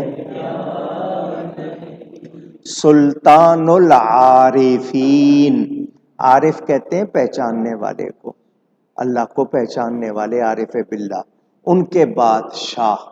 سلطان العارفین لقب ہے اس ہستی کا کہ وہ عارفوں کے بادشاہ ہیں۔ نام ہے تیفور بن عیسیٰ۔ پہچانتے ہیں لوگ حضرت بایزید بسطامی رضی اللہ تعالی، حضرت امام جعفر صادق کے خلیفہ ہیں، بڑے اولیاء میں ان کا نام آتا ہے۔ وہ فرماتے ہیں میری روح نے، میری روح نے عالم ارواح، روحوں کی دنیا میں 70,000 سال پرواز کی۔ کتنا عرصہ؟ روح نے 70,000 سال پرواز کی میری روح نے۔ وہ عارف باللہ سلطان العارفین فرماتے 70,000 سال میری روح نے پرواز کی، مجھے شان مصطفیٰ کی حد نہیں ملی۔ شان مصطفیٰ کی حد، یہ 10 سال کچھ 2 کتابیں پڑھ کے کہتے ہیں ہمارے جیسے تھے۔ کیا ان کی بات صحیح ہو سکتی ہے؟ نہیں۔ میرے نبی جیسا کائنات میں کوئی نہیں، دنیا تے آیا کوئی نہ تیری مثال دا، میں لب کے لے آواں کتوں سونا تیرے نال دا۔ میرے نبی جیسا کائنات میں کوئی، مگر میں نے آپ کو بتا دیا کہ اللہ کی عطا سے ماننا، اس میں کوئی برائی۔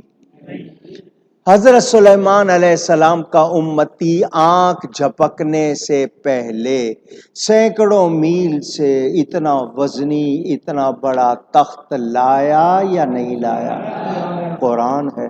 یہ حضرت سلیمان کا امتی ہے، نبی نہیں ہے۔ آصف بن برقیہ حضرت سلیمان علیہ السلام کا امتی ہے۔ حضرت سلیمان کی امت سے زیادہ درجہ میرے نبی کی امت کا، حضرت سلیمان سے زیادہ درجہ میرے نبی کا۔ تو جب حضرت سلیمان کی امت کا ولی اتنی شان کا، تو نبی پاک کی امت کے ولیوں کا سردار غوث اعظم کتنی شان کا۔ تو جب ایک ولی کی اتنی شان ہے، نبی کی کتنی ہوگی؟ تو نبیوں کے نبی کی کتنی ہوگی؟ مگر اللہ کی عطا۔ بات سمجھ میں آ رہی ہے؟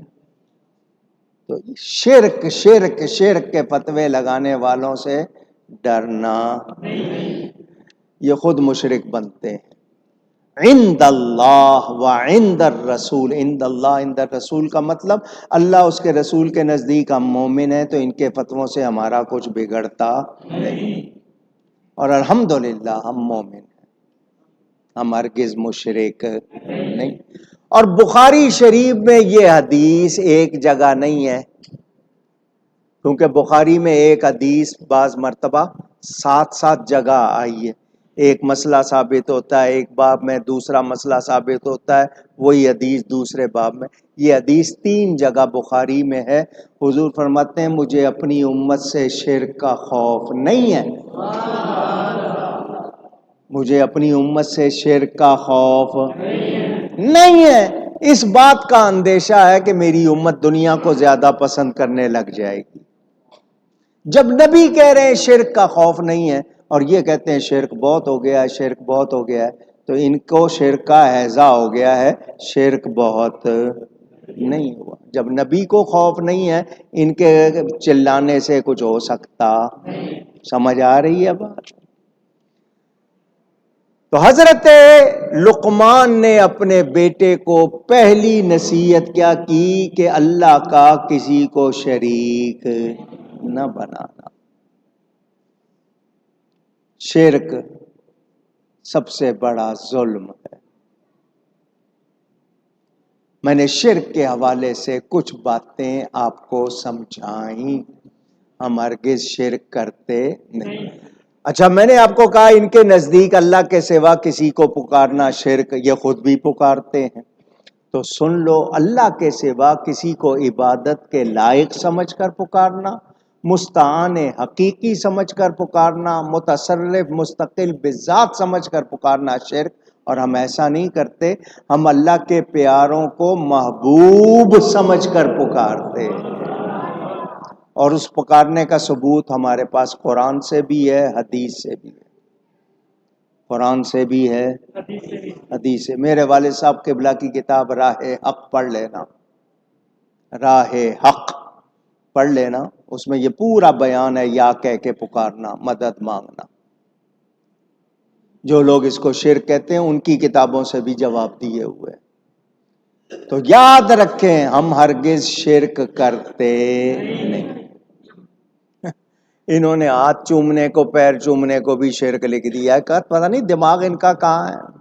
صحابہ کرام نبی پاک کے ہاتھ بھی چومتے تھے، پاؤں بھی چومتے تھے،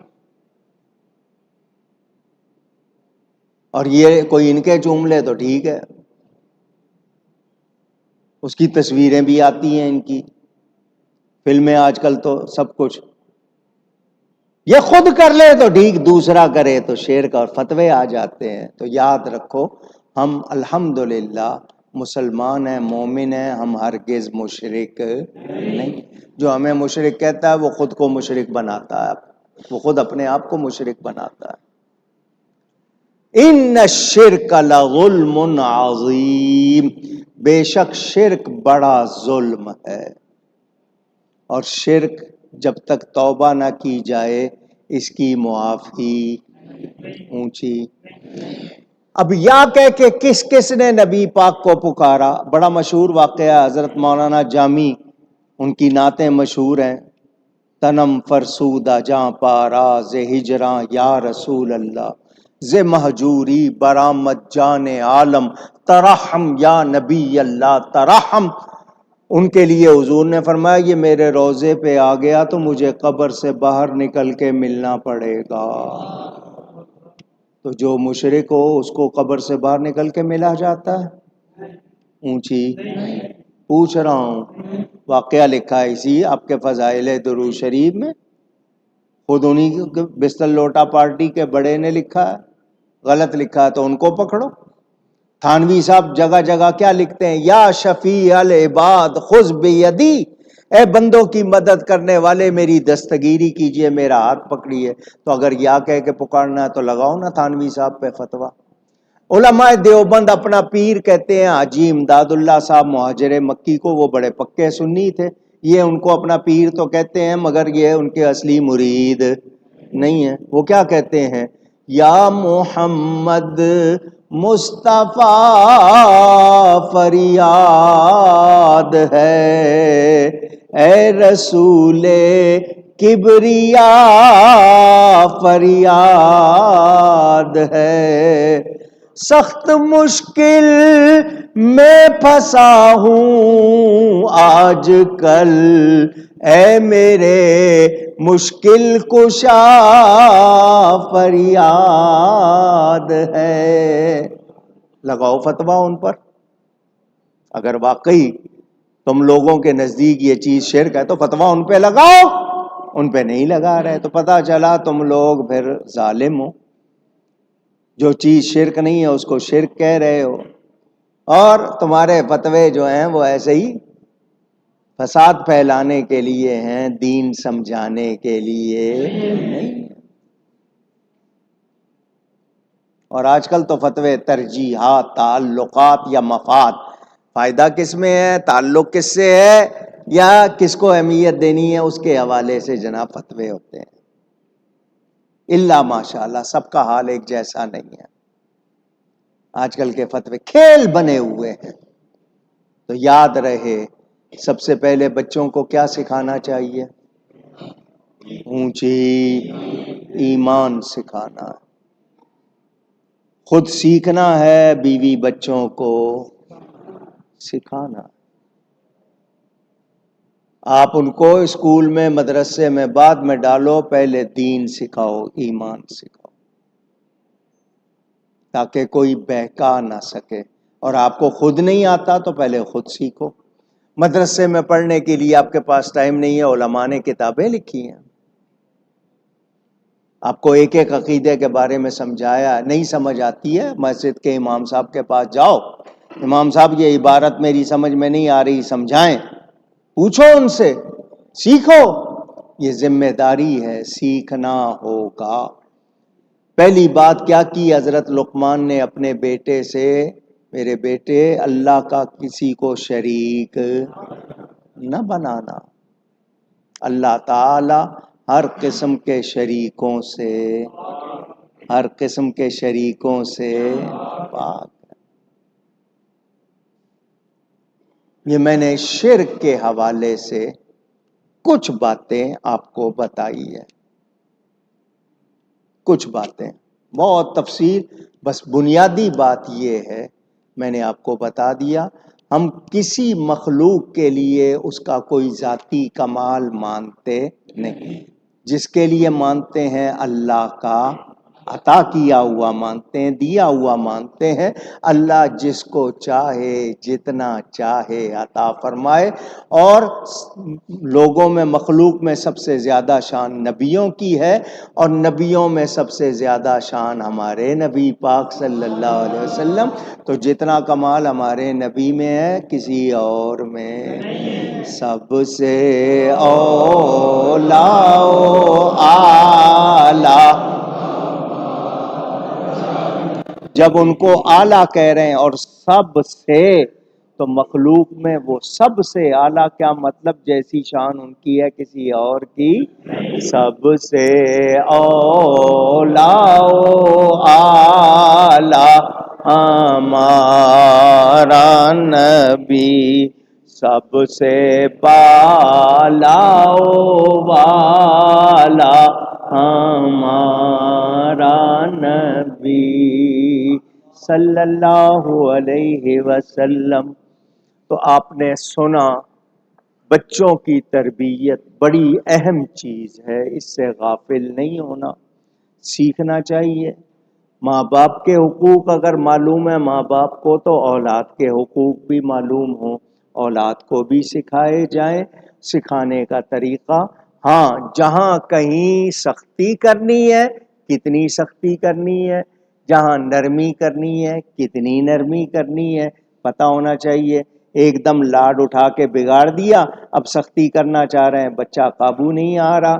تو جو طریقے ہیں سیکھنے چاہیے، سیکھنے چاہیے. حلال کماؤ، حلال کھلاؤ، بچوں کو صحیح باتیں ان کے سامنے سچ بولو، سچ سکھاؤ تو انشاءاللہ وہ اچھے ہوں گے۔ جو تعلیم و تربیت سکھائی گئی ہے اس کے مطابق خود بھی کریں، خود بھی سیکھیں، ان کو بھی۔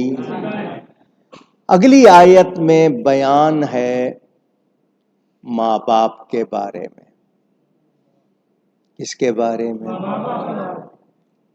وہ پہلے بھی کئی مرتبہ بیان کیا لیکن آیت آئی ہے پھر بیان کروں گا۔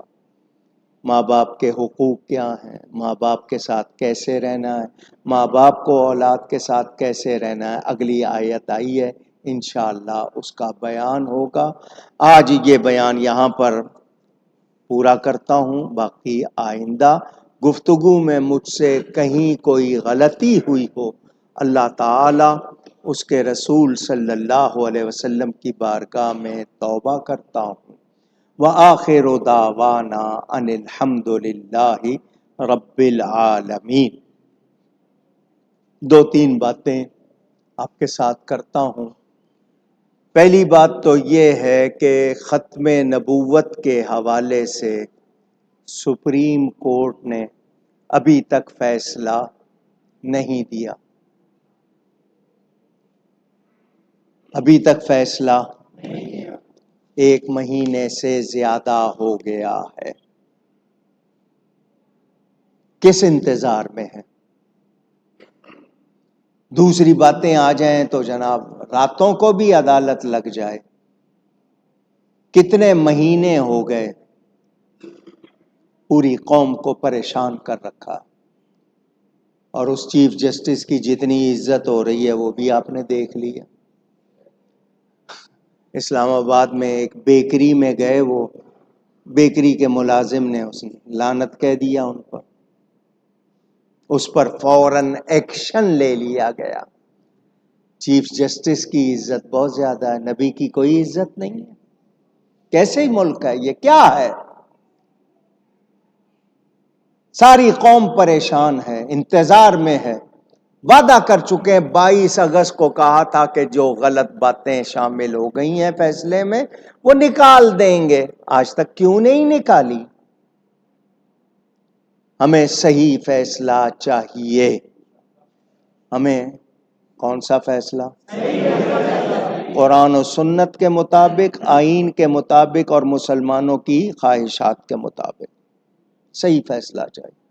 غلط فیصلے کو کوئی قبول نہیں کرے اور اس میں تاخیر نہ کی جائے۔ ناموس رسالت کے حوالے سے اگر حکومت پابند نہ ہوئی تو پہلوں کا حال بھی دیکھ لیا، اپنا حال بھی دیکھ لینا۔ جو میرے نبی کی عزت نہیں کرے گا اس کی عزت ہو سکتی؟ کتنے آئے کتنے گئے، جس نے نبی کی عزت کی ان کو عزت ملی۔ یاد رکھنا، ناموس رسالت، عقیدہ ختم نبوت، اس حوالے سے یہ ایمان کا مسئلہ ہے، ریڈ زون ہے ہمارا، اس معاملے میں کوئی لچک ہو سکتی؟ ہم فیصلے کے منتظر ہیں، نمبر 1۔ نمبر 2، سننے میں آیا ہے کہ میرپور سندھ میں ایک شخص نے، ڈاکٹر شاہ نواز نام بتایا جاتا ہے، اس نے نبی کی شدید گستاخی کی، سخت توہین کی، غصہ آیا، لوگوں نے اس کو مار دیا، یہاں تک کہ آگ لگا دی۔ گورنمنٹ زور لگا رہی ہے یہ ثابت کرنے پر کہ اس نے گستاخی نہیں کی، اور جنہوں نے مارا جلایا ہے انہوں نے غلط کیا ہے، ان کے خلاف پوری حکومت کی مشینری لگی ہوئی ہے، یقیناً غیروں کے کہنے پہ، غیروں کو خوش کرنا۔ پولیس کے جو افراد جنہوں نے ایمانی مظاہرہ کیا ان کے خلاف کارروائی ہو رہی ہے۔ ہمارا مطالبہ اس حوالے سے یہ ہے کہ ایمان کے تقاضوں کے مطابق سچائی پر مبنی بات کی جائے، جھوٹ کی کوئی گنجائش، غیروں کو خوش نہیں کرنا، وہ گستاخ ثابت ہے، اگر اس کی گواہیاں موجود ہیں تو پھر اس معاملے میں غلط کارروائی نہیں ہونی چاہیے، ورنہ جتنے کریں گے وہ سب اللہ کی پکڑ میں آئیں گے۔ وہ اپنے آپ کو پھر یہاں تو شاید ہو سکتا ہے ہیر پھیر کر لیں، مگر اللہ سے بچا سکتے نہیں۔ اگلی بات،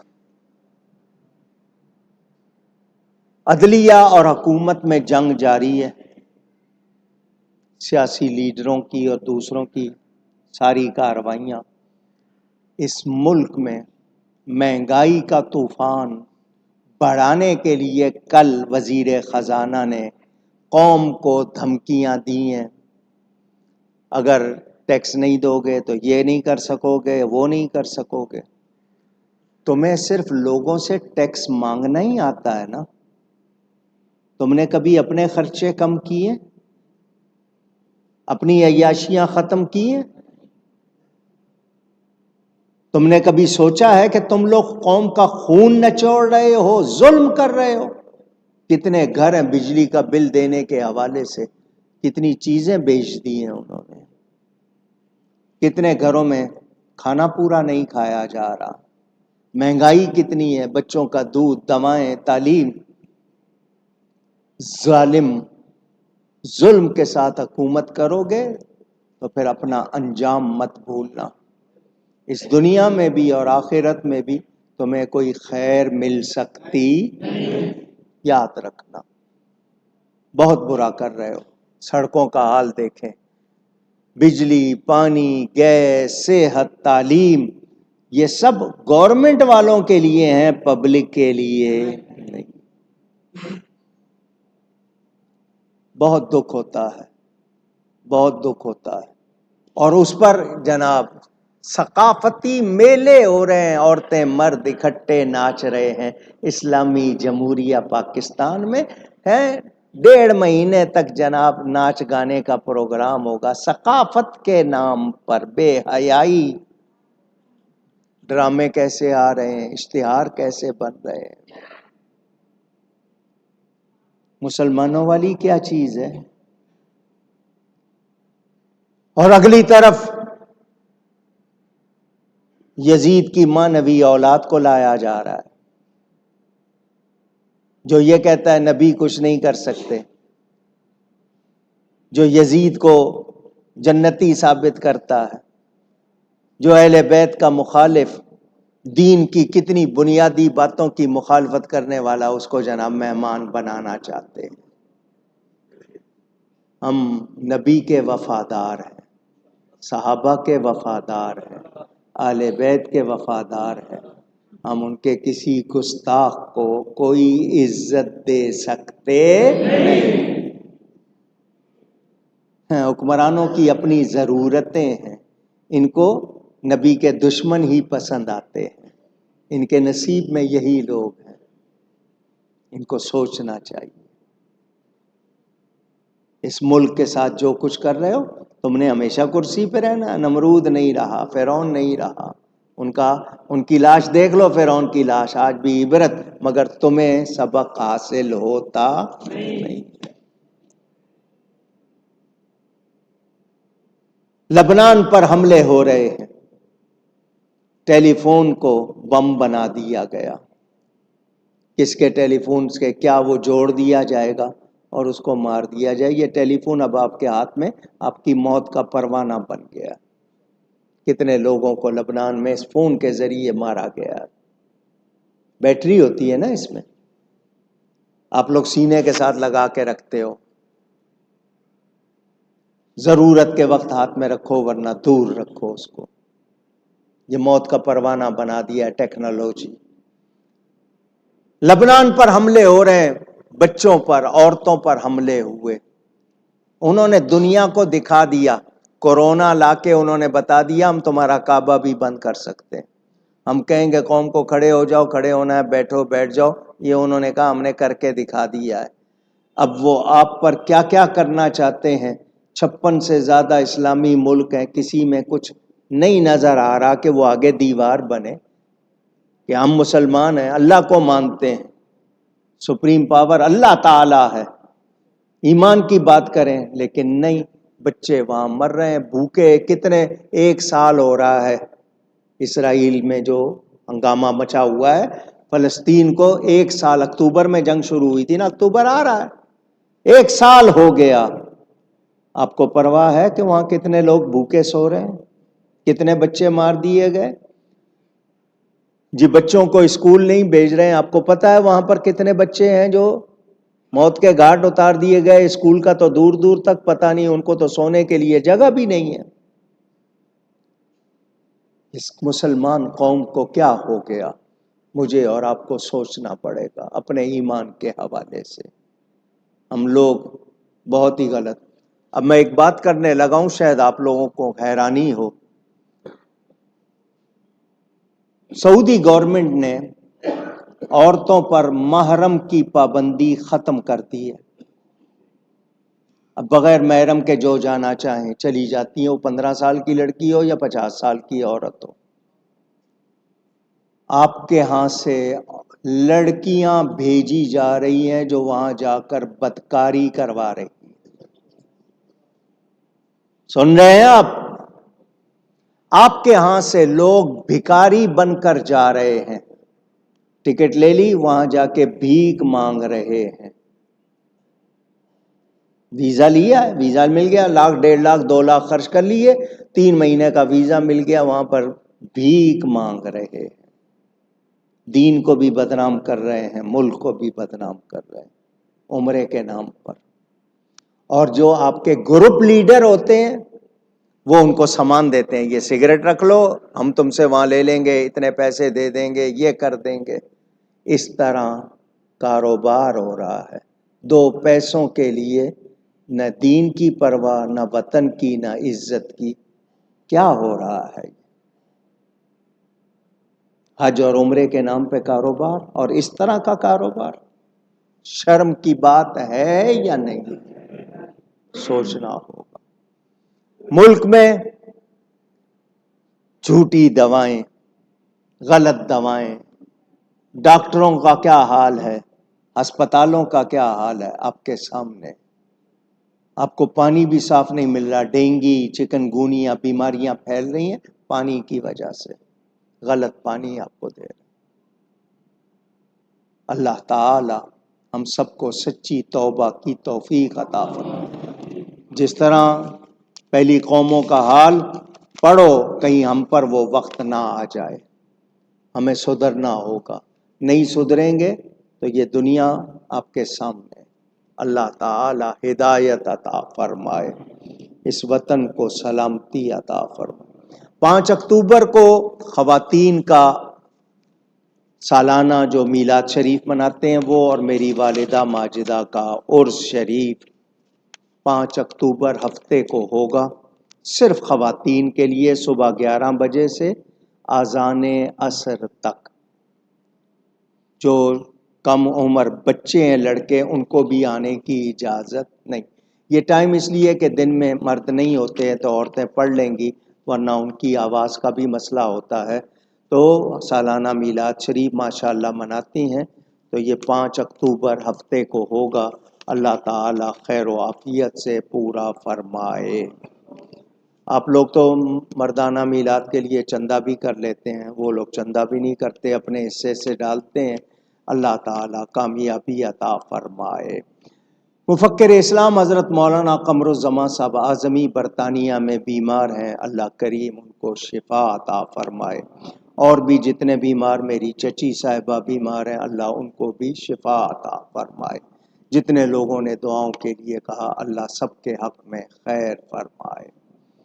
یہ چند اعلان کر دوں، ٹائم ہو رہا ہے۔ ایڈوکیٹ محمد امجد اللہ کے گھر کے کام میں فی سبیل اللہ